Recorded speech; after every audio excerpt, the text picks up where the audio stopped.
Hi friends, welcome to my dreams world. విశిష్ట అక్కడున్న giant wheel ఎక్కింది. అది మూవ్ అయ్యి ముందుకు వెళ్తోంది. ఒక్కో బాక్స్లో ఫిల్ అవుతున్నారు. ఇప్పుడు చూస్తా అసలు ఎలా కనిపెడతాడో అనుకుంటూ నవ్వుకుంది. టాప్కి వెళ్ళింది. పక్కనే సముద్రం, చల్లటి గాలి. తన పక్కన ప్లేస్ ఖాళీగానే ఉంది. ఎదురుగా ఉన్న జంట వైపు చూసింది. లవర్స్ ఏమో ఈ లోకంలోనే లేరు.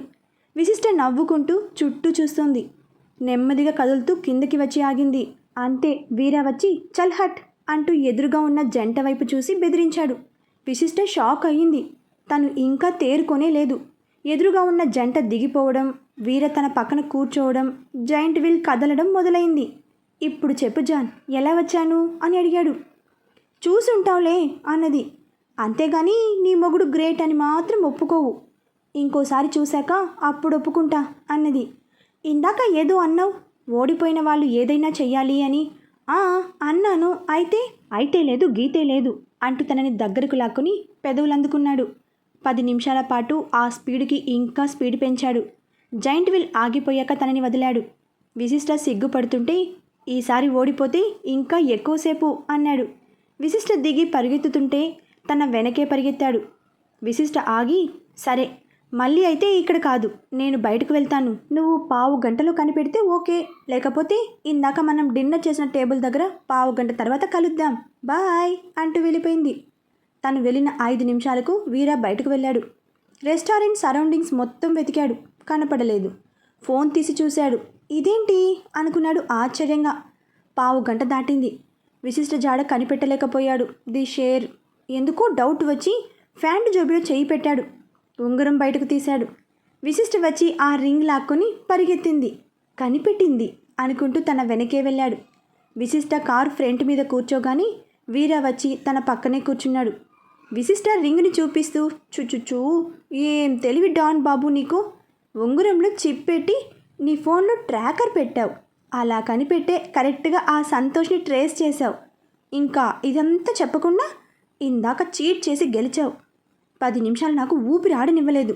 ఇప్పుడు నేను గెలిచా, ఆహాహాహా అంటూ నవ్వింది. అవును, ఆ రింగ్ నా ప్యాంట్ జోబులోకి ఎలా అని అడిగాడు ఆశ్చర్యంగా. రారా ఓ వీరా అంటూ సాంగ్ సింగుతూ 2 సార్లు కరెక్ట్గా వచ్చావంటే మామూలు విషయం కాదు. ఆ రోజు అడవిలో ఏ ఇంట్లో ఉన్నానో అని నా న్యూమరాలజీ ప్రకారం చెప్పావు.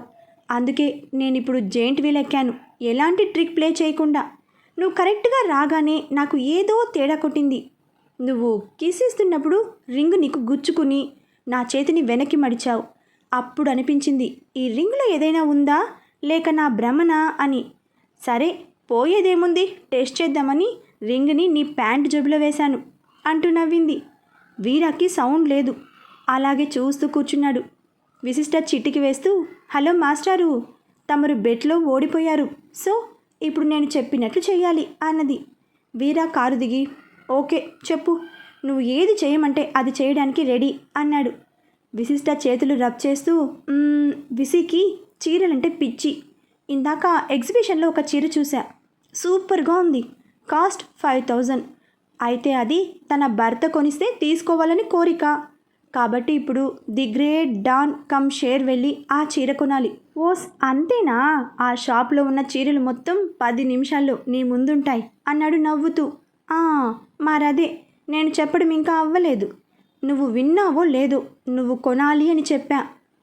కొంటాను అంటూ వ్యాలెట్ తీశాడు. విశిష్ట తన దగ్గరకు వచ్చి ఆ వ్యాలెట్ని తీసుకుని విజిల్ వేస్తూ, నువ్వు కష్టపడి సంపాదించే డబ్బులతో కొనాలి, అంతేకాని ఈ డబ్బులతో కాదు అన్నది. ఇవి కూడా చాలా కష్టపడి సంపాదించినవే, ఊరికే ఏం రాలేదు అన్నాడు. కష్టపడ్డావు కరెక్టే, ఎలా? దొంగతనం, కబ్జాలు, స్మగ్లింగ్ చేసి. బట్ ఇప్పుడు మాత్రం అలా కాదు. కొన్ని రూల్స్ ఉన్నాయి. ఎవరి దగ్గర కొట్టేయకూడదు, ఎవరిని బెదిరించకూడదు, అప్పు చేయకూడదు, నీ సొంతంగా సంపాదించాలి, అది కూడా నీతిగా న్యాయంగా. ఏం చేసావో మరి, నాకు ఆ శారీ కొనివ్వాలి. ఇదంతా నీ వల్ల కాదు అంటావా? ఇంకెప్పుడు నాతో బెడ్స్ కట్టనని, నీకు గెలవడం చేత కాదని ఒప్పుకో అన్నది. వీరా విశిష్టుని ఎగాదిగా చూసి వెళ్ళిపోయాడు. చూద్దాం డాన్, ఇవాళ నువ్వో నేనో అంటూ తన వెనకే వెళ్ళింది. ఈ జాన్ ఎందుకు ఇలా అడుగుతోంది? నాకు అసలు అలాంటి పనులు అలవాటు కూడా లేవే. నచ్చితే కొట్టేయడం, లేకపోతే బెదిరించి లాక్కోవడం. అంతేగాని కష్టపడి అంటే చాలా కష్టం అనుకుంటూ మెయిన్ రోడ్డు మీదకి వచ్చాడు. అన్ని షాప్స్ ఫుల్ బిజీగా ఉన్నాయి. చుట్టూ చూశాడు. విశిష్ట తన పక్కకి వచ్చి భుజంతో తోసి, ఏంటి షేర్, కాస్త బేజారైపోతోంది అని నవ్వింది. అలా కాదు జాన్, అసలు నీతి న్యాయం అంటే ఎలా సంపాదించాలి, నాకు ఎవడిని పని అడగటం ఇష్టం ఉండదు అంటూ కాలర్ వెనక్కి తోసి హ్యాండ్స్ మడుస్తూ ముందుకి కదిలాడు. విశిష్ట నవ్వుకుంటూ తన వెనకే వెళ్ళింది. ఓ, అసలు ముందు ప్రయత్నిద్దాం అంటూ ఒక జ్యువెలరీ షాప్లోకి వెళ్ళాడు. తన వెనకే విశిష్ట వచ్చింది. అక్కడి సూపర్వైజర్ వచ్చి, ఏం కావాలి సార్ అని అడిగాడు మలయాళంలో. మధ్యలో మలయాళం ఏంటా అనుకునేరు. విసిరాలు ఉన్నది కేరళలో. విశిష్ట వీరా ఏం చెప్తాడా అని చాలా ఆతృతగా చూస్తోంది. వీరా గొంతు సవరించుకుని, I want a job for 2 hours అని అడిగాడు. అతను వీరాని ఎగాదిగా చూసి, we don't have any vacancies అంటూ చేయి బయటకు చూపించాడు. అంతే, మనోడికి కొంచెం కోపం వచ్చింది. తట్టుకుని వెనక్కి తిరిగాడు. ఆ సూపర్వైజర్ ఈలోపే ఆత్రం తట్టుకోలేక పక్కనున్న అతనితో, వీడికి జాబ్ కావాలంట, అది కూడా 2 గంటలు, వీడి బాబు షాప్ అయినట్టు అని ఎగతాళి చేశాడు వాళ్ళ భాషలో. ఆ పక్కనున్న అతను పెద్దగా నవ్వేసరికి వీరా వెళ్ళి ఆ సూపర్వైజర్ షర్ట్ పట్టుకుని, వాడితో ఏదో ఎగతాళిగా వాగావు కదూ అంటూ ముక్కు మీద 2 పీకాడు. అయ్యో అంటూ నోరు తెరిచింది విశిష్ట. వీరా వచ్చి తన వైపు కొరకొర చూసి బయటకు వెళ్ళాడు. విశిష్ట పరిగెత్తుకుంటూ వచ్చి, అయితే బెట్ ఓడిపోయినట్లేనా అని అడిగింది. వీరా ఏం మాట్లాడకుండా ముందుకు నడుస్తుంటే అక్కడ ఒక అతను ఇంకో అతనితో గొడవ పడుతున్నాడు. హిందీలో తిట్టిపోస్తున్నాడు. ఛ, నిన్ను నమ్ముకున్నందుకు భలే బుద్ధి చెప్పావు, నీ వల్ల 1,00,000 లాస్ అంటూ కొట్టేంత పని చేస్తుంటే ఇంకొక అతను వాళ్ళ దగ్గరికి వెళ్ళి, ఏమైంది, ఏంటి ప్రాబ్లం అని అడిగాడు. ఆ తిట్టిన అతను, ఇక్కడ బైక్ రేస్ జరుగుతోంది, ఇదిగో వీడు నా ఫ్రెండ్ తమ్ముడు, పెద్ద పోటుగాడిలా బెట్లో గెలుస్తానని నా చేత నేమ్ రిజిస్టర్ చేయించాడు. నేను వీడిని నమ్మి 1,00,000 రూపాయలకి బెట్ కట్టాను, ఇప్పుడేమో వచ్చి నా చేతికి దెబ్బ తగిలింది అంటూ స్టోరీ వినిపిస్తున్నాడు. రాస్కెల్ అంటూ అతని వైపు కోపంగా చూశాడు. ఆ రేస్ ఏదో నువ్వే పార్టిసిపేట్ చేయొచ్చు కదా అనేసరికి ఆ హిందీ వాళ్ళ వీరా వైపు చూసి, సరేలే, నాకు అంత సీన్ ఉంటే వీడి నేమ్ ఎందుకు ఇస్తాను అంటూ వెళ్ళిపోతుంటే, నేను పాల్గొంటాను, ఎంత ఇస్తావు అని అడిగాడు సూటిగా. నీకు బైక్ రైడింగ్ పర్ఫెక్ట్గా వచ్చా అని అడిగాడు ఆశ్చర్యంగా అతను. అనగానే, సరే రా నాతో చూద్దాం నా లక్ అంటూ ముందుకు నడిచాడు.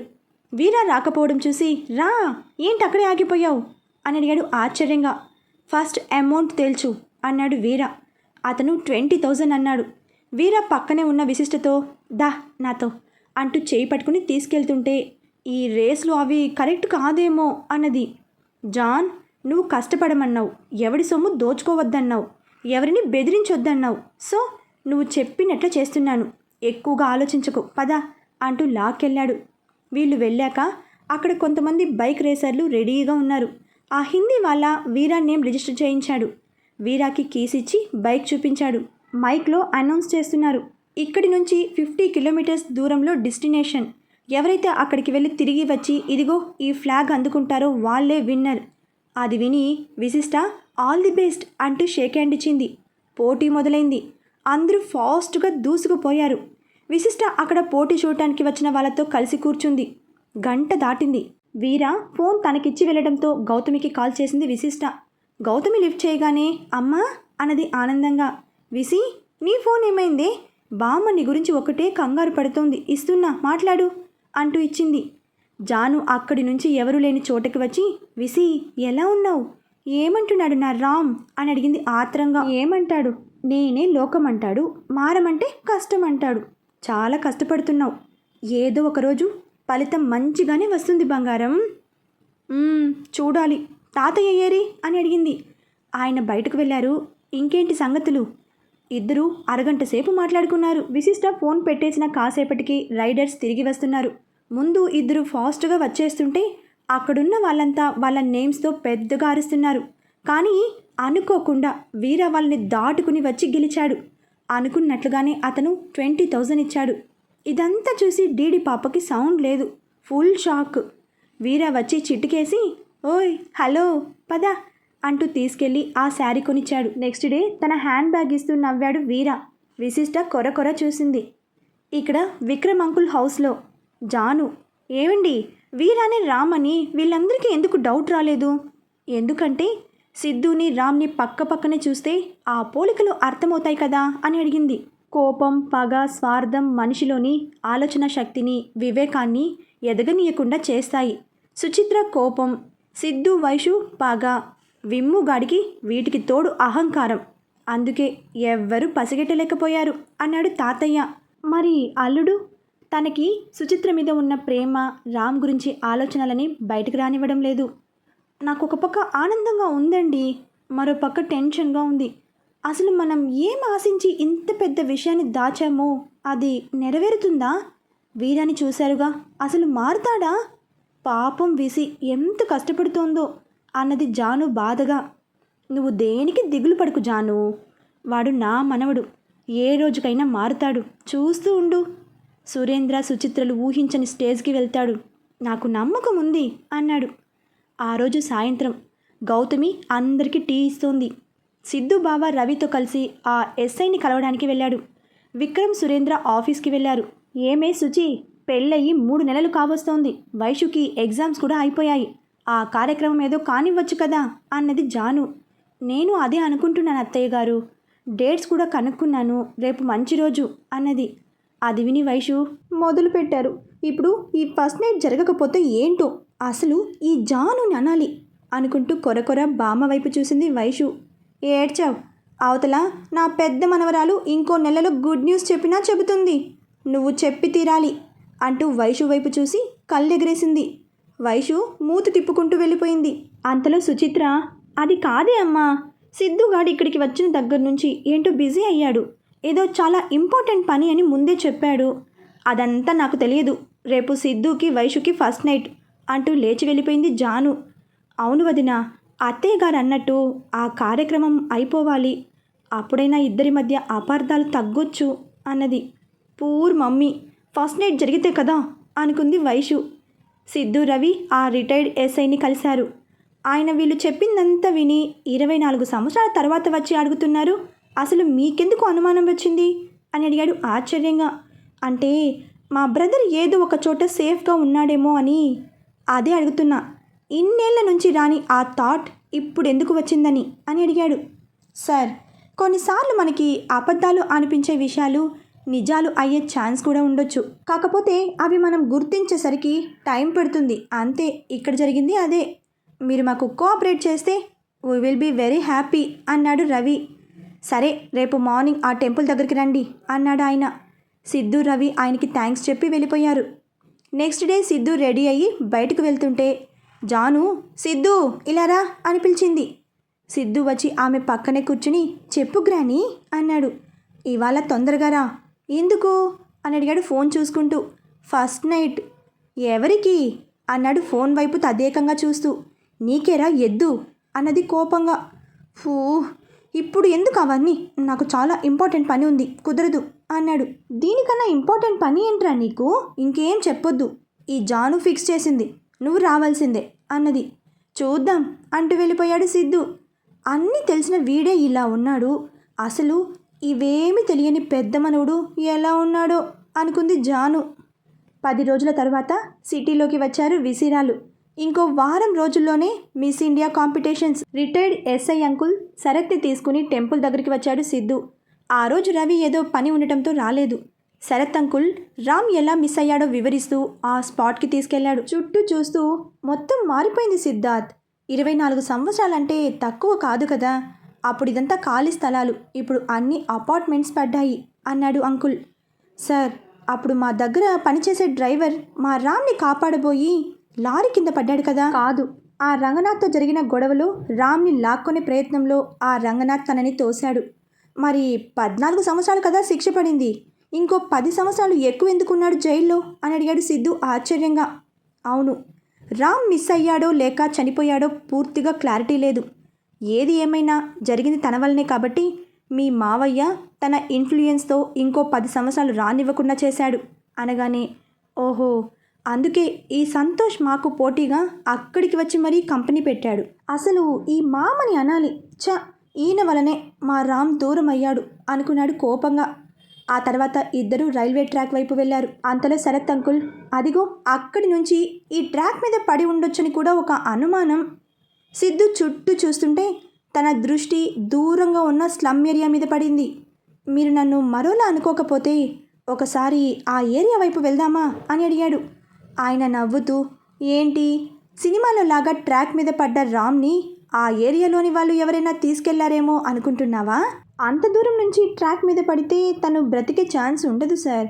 అలా కాకుండా ఇంకేమైనా జరిగి ఉంటే అన్నాడు.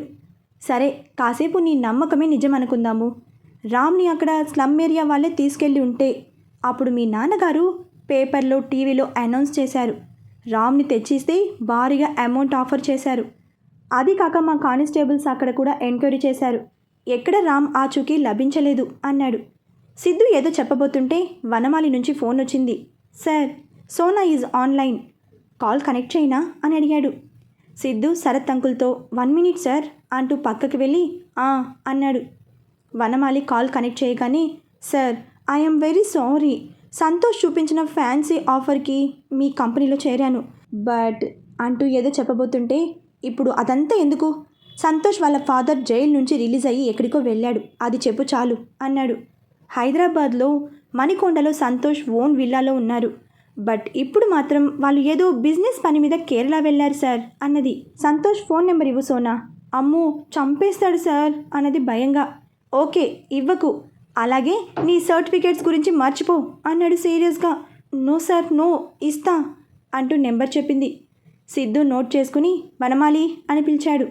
సార్ చెప్పండి అనగానే, సోనా సర్టిఫికేట్స్ అండ్ తనకి రావాల్సిన క్లియరెన్స్లు రెడీ చేసి ఉంచండి, నేను మళ్ళీ కాల్ చేస్తాను అంటూ కాల్ కట్ చేశాడు. తర్వాత ఆ నెంబర్కి కాల్ చేశాడు. రింగ్ అవుతోంది కానీ లిఫ్ట్ చేయడం లేదు. 2 సార్లు చేశాడు. సంతు కళ్ళు తెరిచి తన ఫోన్ రింగ్ సౌండ్ విన్నాడు. అలవాటుగా లిఫ్ట్ చేయాలని చూశాడు కానీ అవ్వదే. ఎలా చేస్తాడు? సంతు రంగులని ఇద్దరిని విలియమ్స్ కట్టిపడేశాడు. తర్వాత సిద్ధు రవికి ఫోన్ చేసి విషయం చెప్పాడు. రవి సిద్ధుకి ఒక ప్లాన్ చెప్పాడు. శరత్ అంకుల్తో, సార్ నాకు ఒక హెల్ప్ చేస్తారా అని అడిగాడు. షూర్ చెప్పండి అనగానే సిద్ధు తను రవి ముందుగానే అనుకున్న ప్లాన్ ఆయనకు చెప్పాడు. అంతా విని ఆయన, సరే అయితే 2 రోజులు టైం ఇవ్వండి అన్నాడు. ఇక్కడ జాను విసికి ఫోన్ చేసి సిద్వేష్ల కార్యక్రమానికి రమ్మని, అది కూడా విత్ వీరా అని పిలిచింది. అయిపోయిందా చెప్పడం? నేను అక్కడికి ఆ కార్యక్రమానికి, అది కూడా నా భర్తతో, ఇంకా నయం అన్నది వెటకారంగా. నేను లేని టైంలో వచ్చి వెళ్ళడం కాదు, ఇప్పుడు రా తనని తీసుకొని, ఎవడైనా ఏమైనా అనాలి, నా మనవడిని ఉప్పు పాత్ర వేస్తాను అన్నది సీరియస్గా. ఎవరో కాదు, మీ అబ్బాయి అమ్మాయి వాళ్ళిద్దరే. మా ఆయన్ని చూడగానే ఓ తెగ ఆవేశపడిపోతారు. వాళ్ళ సంగతి నాకు వదిలే, నా రామ్ జోలికి వస్తే ఎవరిని ఊరుకోను అన్నది కోపంగా.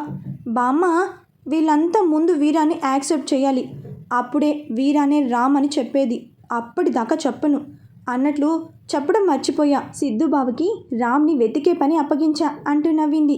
ఏంటి నిజమే? నువ్వే చెప్పావా అని అడిగింది జాను ఆశ్చర్యంగా. అది కాదు బామ్మ అసలు విషయం.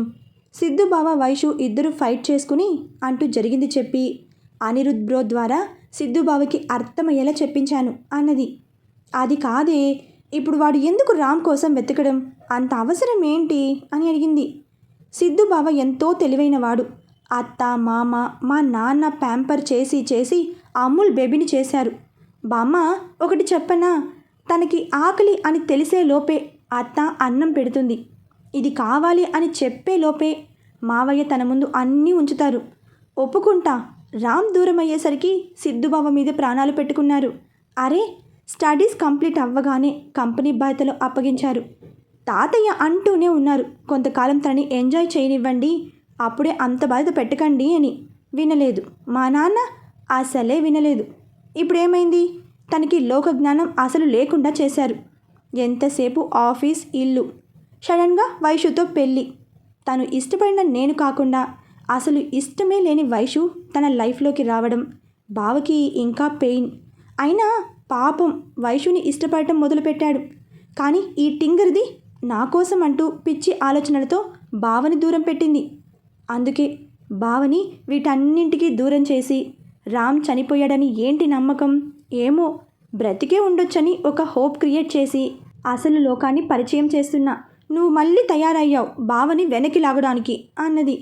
అంత విని జాను, నాకేం తెలుసు విసులు, ఇది విషయమని నువ్వు చెప్పాలి కదా, అయితే ఫస్ట్ నైట్ ఆపేద్దామా పోనీ అనగానే, నువ్వు ప్రత్యేకంగా ప్లాన్ చేసి ఆపక్కర్లేదు. నాకు తెలిసి వైషు బావని దగ్గరికి రానివ్వదు. మొండిఘటం ఏదో ఫిట్టింగ్ పెడుతుంది అన్నది సీరియస్గా. మరెలాగే? అలా అయితే వాళ్ళిద్దరూ కాపురం చేసేది ఎప్పుడు అని అడిగింది కంగారుగా. అది వాళ్ళిద్దరూ డిసైడ్ చేసుకుంటారు, కానీ నేనుంటా, మా ఆయన వచ్చే టైం అయింది, బాయ్ అంటూ కాల్ కట్ చేసింది.